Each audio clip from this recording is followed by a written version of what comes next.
They say the Whitmore woods don't echo right, that if you shout your name there after sunset, something else will whisper it back. Locals keep their distance, crossing themselves when the fog rolls over the tree line. But once, long ago, that same ground belonged to a man who thought he could gamble with creation itself. Colonel Samuel Whitmore, proud, feared, and soaked in whiskey, ruled his estate with a soldier's fist and a madman's sense of order. His daughter, Eleanor, was his only softness, or so people believed, until the night he wagered her soul away for the price of pride. It began during a storm so fierce it split the heavens, when the colonel gathered his drinking men in the parlor and spoke of purity, bloodlines, and the folly of fear. He laughed when one of them challenged his claim that even degradation couldn't stain what was born of superior stock. Drunk on his own arrogance, he turned that belief into a bet, a cruel experiment that would damn his name and everything he owned. That night, 4 men were taken from the slave quarters, dragged through the rain, and locked inside the carriage house where Eleanor lay trembling. No one spoke of what happened behind those walls, though the guards swore the screams they heard weren't human. When dawn came, the colonel's daughter was found alone, her eyes wide and glassy, as if she'd seen something that didn't belong to this world. Months later, when she gave birth in silence and the midwife fled into the woods, it was said the colonel stood by the cradle and muttered, "The bet is over." But the woods didn't think so. And from that night onward, they began to whisper back. It was the summer of 1847, deep in the heart of Alabama, where the air clung heavy with humidity and the scent of magnolia wilted under the weight of dusk. Colonel Samuel Whitmore sat at the head of a long oak table inside his plantation house, the flicker of oil lamps catching the edges of his medals and casting long shadows across the walls. Once a decorated war hero, now a man decaying in wealth and whiskey, he carried his reputation like a crown of rusted iron. Around him sat his fellow officers, men cut from the same cruel cloth, laughing, drinking, and boasting of their conquests, both on the battlefield and in the dark corners of their estates. But as the night thickened and the bourbon bottles emptied, the conversation took a darker turn. One of the men, emboldened by liquor, mocked the colonel's belief in blood purity, claiming that even a Whitmore child would not remain untainted if the bloodline were defiled. The insult, though wrapped in jest, struck deep into the colonel's pride.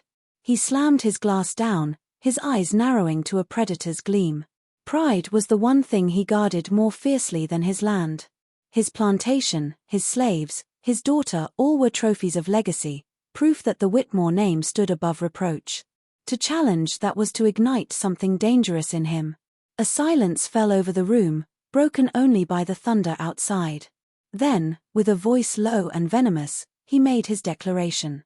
He wagered that even if his daughter, his own flesh and blood, carrying the unborn heir of the Whitmore line, were placed among those he deemed beneath her, her child would still emerge pure.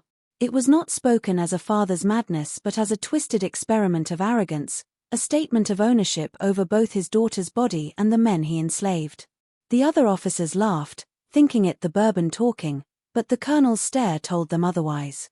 They urged him to abandon the thought, to let the night drown it in whiskey, but his pride had already sealed the promise. He would prove his lineage untouchable, even if it meant crossing the thin line between human cruelty and godlike delusion. Outside, the rain began to fall harder, slapping against the windows as if nature itself protested his words. Yet the colonel felt only triumph rising in his chest. To him, this was not a sin but a lesson, a demonstration of dominion. By the time the clock struck midnight, his wager was no longer a drunken boast but a command waiting to be fulfilled, one that would drag his family name into the shadows of history and summon something that would never again sleep beneath the soil of the Whitmore estate. Eleanor Whitmore lived in a house where silence was law. The colonel's daughter, pale as moonlight and heavy with child, spent her days in the upper chambers of the plantation home, where the windows were kept shuttered and the air smelled faintly of decay and lavender. Once she had been the jewel of the Whitmore estate, graceful, educated, and spoken of in soft tones by the church women who admired her beauty from afar. But now, months into her confinement, the servants whispered that she had become something else entirely. Her husband, a young officer who had vanished without a trace the previous winter, was said to have died on a distant road during a hunting trip, though no one had seen his body. The colonel forbade questions, claiming grief as a private matter, Yet his daughter's growing belly told a story that did not align with his carefully crafted version of events. Eleanor's pregnancy was both a secret and a scandal that could not be buried. The colonel ordered that no one but a select few servants attend to her, and even they were instructed to keep their eyes lowered and their mouths closed. She was not permitted to attend church, to write letters, or to walk beyond the veranda. Her father had declared it a matter of health, though the true sickness lay in the house itself, in the way the walls seemed to hum with the weight of her shame. Each night, she sat by the window listening to the wind moan through the pines, wondering if it carried the voice of her missing husband or something darker. Rumors began to ripple through the plantation like a fever. Some said the colonel's daughter was carrying a curse for the sins of her father. Others whispered that the child growing inside her was not her husband's, but the product of something unholy, something she had seen or done in the months following his disappearance. Even the slaves in the quarters avoided looking toward her window after dusk, claiming they heard a woman crying there when the moon rose, though her door remained locked from the outside. The colonel ignored the talk, insisting his daughter's purity was untouchable, yet there were moments when his eyes betrayed him, when he looked upon her swollen form and flinched, as if he feared what she carried might speak his ruin aloud. Inside her room, Eleanor began to change. Her dreams turned feverish, filled with shadows and voices calling from beneath the earth. She pressed her hand against her stomach and felt something stir, not with the gentle movement of a child, but with the unsettling rhythm of something restless. The house grew colder with each passing night, and even the servants began crossing themselves before entering her chamber. Everyone knew something was wrong, but none dared to name it, for the colonel's silence was a weapon sharper than any blade. When the colonel finally decided to carry out his wager, it was done with a precision that suggested he had been planning it long before that drunken night of pride.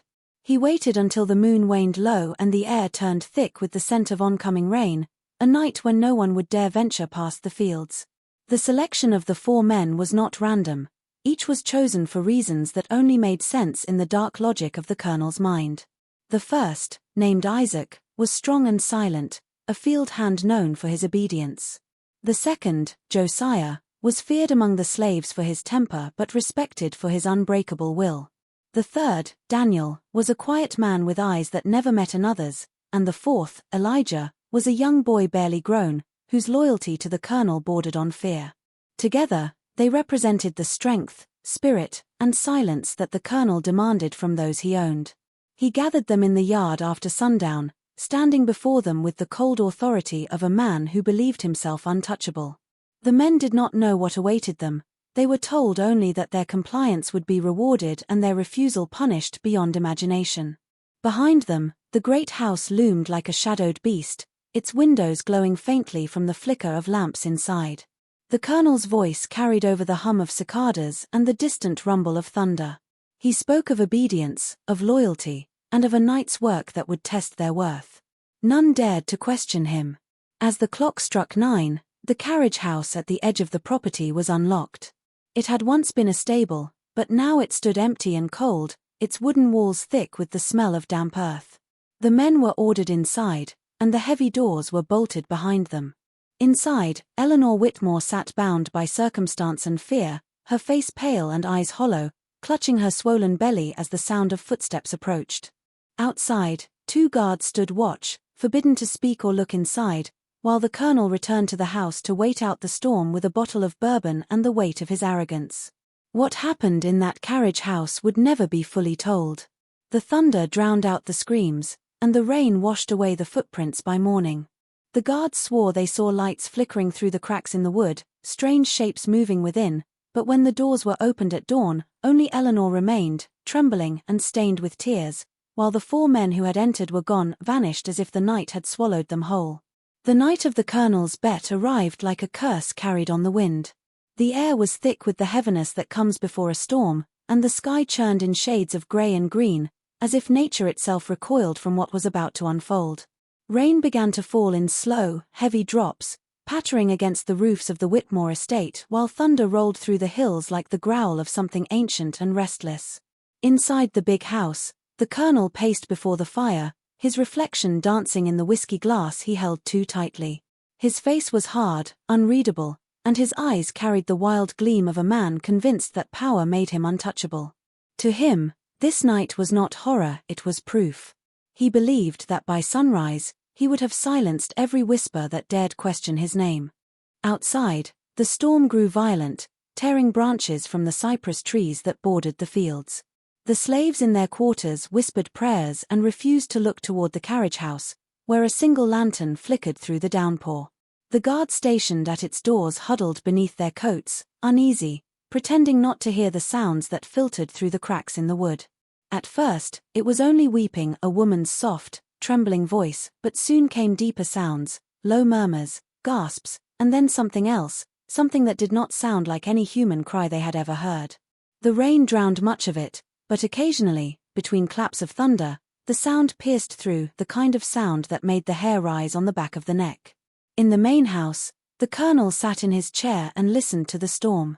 His men, who had once laughed with him over this monstrous wager, had long since fallen silent, glancing uneasily at one another as the wind howled through the shutters. Somewhere beyond the trees, lightning struck, illuminating the carriage house for a heartbeat, showing its sagging roof and the restless movement of shadows inside. No one dared to intervene. The colonel had given strict orders, no one was to approach the building until dawn. The plantation felt suspended in time, every heartbeat syncing with the thunder, every breath waiting for morning. When the storm finally broke, the rain became a deluge, flooding the paths and drowning the sounds of the night. The guards said the earth itself seemed to shake, and then silence. No screams, no voices, no movement. Just the whisper of the wind passing through the soaked fields. And when morning finally came, the clouds parted to reveal the carriage house standing still and silent, its doors marked with muddy handprints and its lantern extinguished. Whatever had happened inside, it was over, but the air around it carried the heavy, choking stillness of something that did not end, only changed form. By dawn, the plantation was drowned in a stillness that felt unnatural. The storm had passed, leaving behind a grey mist that clung low to the ground and muffled every sound. The carriage house stood at the edge of the property like a grave, its doors warped and streaked with mud. The guards, pale and trembling, hesitated before unbolting it, unsure of what they would find. When the heavy doors finally creaked open, the stench of sweat and iron drifted out, thick and suffocating. Inside, Eleanor Whitmore lay collapsed on the dirt floor, her white nightdress torn and clinging to her skin, her hair matted to her face. She was breathing, but barely. Her eyes stared at nothing, and when the guards tried to lift her, she began to scream, a raw, broken sound that seemed to come from somewhere deeper than her lungs. The 4 slaves who had been locked inside with her were gone. No footprints led away from the building, no doors or windows were open, and yet the space felt emptied of something more than just their bodies. The guards searched the grounds, finding only patches of disturbed soil and strange, wide streaks in the mud that looked as if something had been dragged, but by whom or what they could not tell. The colonel arrived soon after, his coat flapping in the wet wind, his face unreadable. He looked upon his daughter without speaking, without even touching her, as though she were a piece of evidence instead of his own blood. He ordered the servants to carry Eleanor back to the house and forbade anyone from speaking of what they had seen. The 4 missing men were declared runaways, and a search was ordered, though none of the search parties ventured far into the woods, where the mist hung thicker and the birds refused to sing. Days turned into weeks, and the men were never found. Rumors spread among the slaves that they had been taken by the forest itself, that something in the dark had swallowed them whole. Eleanor, confined once again to her upstairs room, would not speak of that night. Her screams came in bursts, always at the same hour, just before dawn, when the storm winds returned and the trees began to sway as if whispering her name. The colonel ordered the doors bolted and the windows nailed shut, claiming it was for her safety, but those who worked in the house knew better. They saw the way he avoided her room, the way he flinched at the sound of thunder. He drank more heavily, muttering to himself about loyalty and blood, and though he still walked with the posture of a soldier, his eyes betrayed the first signs of fear. Whatever had happened in that carriage house had not stayed there. It lingered, unseen, breathing through the walls of the Whitmore estate like a secret that refused to die. The night Eleanor Whitmore gave birth was one the plantation would never forget. The air was cold and heavy with the scent of rain, though no storm came. The sky had turned an unnatural shade of greenish gray, and even the crickets had gone silent.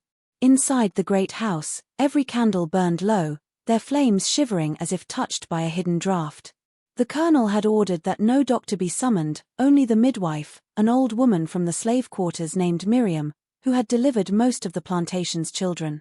She came trembling, clutching her worn satchel, and crossed herself before entering the room.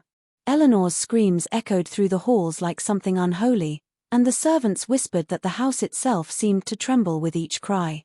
Hours passed, and still, the labor did not end. The colonel stood outside her door, his face pale, his hands shaking as he poured glass after glass of whiskey. He would not go in. He only listened. The midwife's voice rose and fell with prayer, her words mixed with pleading, until suddenly the house fell silent. For a moment, there was nothing, no cries, no sound of movement. Then came the first wail, sharp and piercing, but strange somehow, as if two voices cried at once. Miriam stumbled from the room, her face white as ash, her hands shaking violently. When the colonel demanded to know what had happened, she dropped to her knees, her eyes wide with terror, and whispered that the child was not alone. Eleanor had given birth to twins, two perfect infants wrapped in linen. But when the midwife had cut the cord and lifted them, she froze. Their eyes had opened too soon, bright and aware, reflecting the lamplight with a gleam that seemed almost metallic. Miriam swore they looked at her, not with the innocence of newborns, but with something knowing, something old. One twin had a birthmark that spread across his chest like a blackened hand, the other bore faint scars on his wrists though no one could say how. The colonel dismissed Miriam immediately, threatening her into silence, but her screams echoed long after she fled the house. Eleanor refused to let anyone else touch the babies. She held them close, humming songs no one recognized, her eyes distant as if she were somewhere far away. The colonel's pride had curdled into horror. He ordered the servants never to speak of the birth, forbade the priest from blessing the children, and had every mirror in the house covered. Those who remained said the twins grew fast, too fast, and that sometimes, in the still hours before dawn, their voices could be heard whispering softly in the dark, not in the coos of infants but in a language that made the blood run cold. As the years passed, the Whitmore plantation began to change. What had once been a place of rigid order and restless labor grew eerily still, as if the land itself had grown wary of the family that owned it. The fields yielded less each season, the air hung thick with mildew, and a strange quiet settled over the woods that bordered the property. The workers, once loud with laughter and song, now spoke only in whispers, glancing nervously toward the tree line whenever the twins wandered near. Eleanor's children had grown into pale, silent beings, their features hauntingly delicate, their eyes the same unsettling gray as the mist that often clung to the forest. They rarely spoke to anyone but each other, communicating instead in murmured tones that no one could understand. Some said they spoke to the trees. The first disappearance happened one spring morning. A young stable boy went missing after following the twins into the woods to fetch them back for supper. His horse returned at dusk, riderless and trembling, its reins tangled with what looked like torn vines. The colonel sent men to search the woods, but they found no trace of the boy, only a set of small footprints in the mud that ended abruptly near a cluster of blackened trees. When questioned, the twins said nothing, their faces blank, though one of them smiled faintly, a strange, knowing smile that chilled even the most hardened worker. As the seasons turned, more people vanished, always near the edge of the woods, always without a sound. At first, the colonel blamed runaways or wild animals, but even he began to sense something unnatural taking root in his land. The trees near the plantation grew thicker, their trunks warped, their roots pushing up through the earth as if trying to escape what lay beneath. On quiet nights, the slaves swore they heard whispers drifting from the forest, voices that called their names in familiar tones. Some claimed they saw figures moving among the cypress trees, shapes that looked like men, but their eyes glowed faintly, reflecting the moonlight like glass. Eleanor no longer left the house, but the twins did. They walked barefoot through the fields at dusk, their hands clasped, their clothes spotless no matter how muddy the ground. Sometimes, when the mist rolled in, they would stand at the forest's edge and tilt their heads as if listening. Those who dared to watch swore they saw something move behind them, shadows that mimicked their every step. By then, even the colonel's men refused to patrol the woods. They said the forest had learned to breathe, that it had become something alive, something born the night of his wager, and that now it was calling its children home. The Colonel's mind began to fracture slowly, like glass under pressure, though no one dared to speak of it aloud. He had once been a man of absolute control, a figure whose word ruled the plantation like divine law, but now his eyes carried the hollow gleam of a man hunted by something he could not name. The whispers had started softly at first. He thought it was the wind threading through the cypress branches, or perhaps the murmuring of the slaves in the fields. But soon, the voices began calling his name. They came at night, rising from the direction of the woods, low and rhythmic, echoing the voices of the 4 men who had vanished years ago. He would wake drenched in sweat, stumbling to the window with a pistol in hand, certain he could see figures standing just beyond the tree line, waiting for him to step outside. His servants noticed the change first. He stopped shaving, stopped eating at the table, and spent long hours sitting alone in his study, muttering about roots that move and eyes in the earth. He tore pages from his Bible, claiming the words had started rearranging themselves, twisting into the names of the men he once owned. Every few nights, he would demand that torches be lit and patrols sent around the property, insisting the slaves were tunneling through the soil to reach him. When his overseer told him there were no tunnels, no movement, the Colonel struck him with the butt of his rifle and ordered trenches dug anyway. Soon, the once beautiful grounds of the Whitmore estate became scarred with pits and trenches, half filled with rainwater and mud, as if the land had been clawed at by some desperate thing. Eleanor watched her father's descent in silence. She no longer tried to comfort him, her voice only seemed to make the whispers louder. The twins, now old enough to understand fear but not bound by it, wandered the property freely, often seen near the trenches, their small fingers tracing the muddy walls.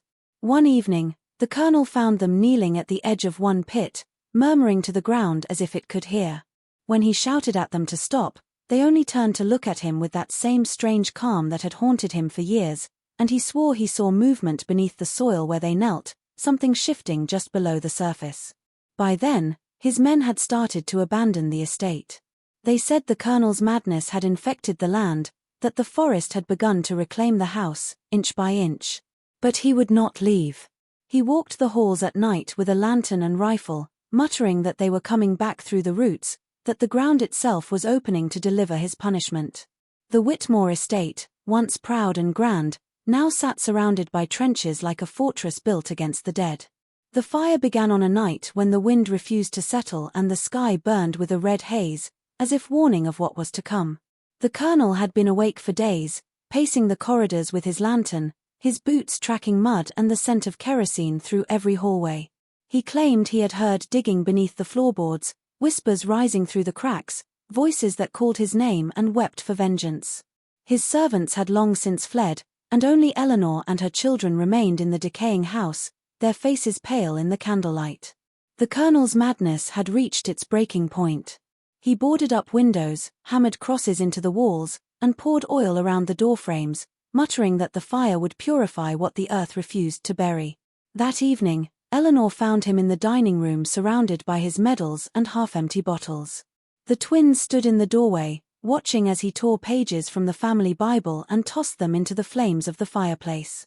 He ranted about bloodlines, about sins of pride and the curse born of his own hand. When Eleanor tried to stop him, he struck the table and shouted that it was all her fault, that she had let the darkness in, that her children were not of this world. She did not answer. Her eyes were steady, her expression unreadable, but when she turned to the twins, they nodded, as though something silent had passed between them. The fire began shortly after. No one knew if it started from the Colonel's spilled lantern or from the flames he had kindled himself, but it spread faster than any natural blaze. Within moments, the curtains ignited, the wooden walls groaned, and smoke filled the corridors like a living thing. The Colonel stumbled through the halls, calling for his daughter, but the only voices that answered were small and distant, echoing from every direction. Witnesses from the road later said they saw 2 small figures standing at the edge of the woods, hand in hand, their faces illuminated by the glow of the burning house. Beside them, a woman's shape lingered for a moment before vanishing into the smoke. When the flames finally died, nothing remained of the Whitmore mansion but ash and the blackened skeletons of its beams. The Colonel's body was found near the cellar door, His hands clawed into the dirt as if he'd been trying to dig his way out. His mouth was open, his expression frozen in terror, and those who saw him swore his eyes were fixed toward the forest. No one ever found Eleanor or the twins. Some said they perished in the fire, others whispered that the woods had claimed them, finishing what began the night of the bet. But in the weeks that followed, travelers passing through swore they heard children laughing faintly from the trees, even when no wind was blowing. A century after the Whitmore estate had burned to the ground, the land lay forgotten beneath layers of moss and thyme. The once grand plantation had vanished into the wilderness, swallowed by vines and cypress roots, its memory surviving only in half-told stories and warnings passed down through generations of nearby families. Most avoided the area altogether, calling it cursed, a place where compasses spun wild and nightfall came too quickly. Yet it was precisely that reputation that drew the team of archaeologists there, a group of historians eager to uncover what they believed to be a relic of Southern heritage, not realizing they were walking into a wound that had never healed. Their work began in late autumn, when the air was dry and the woods eerily still.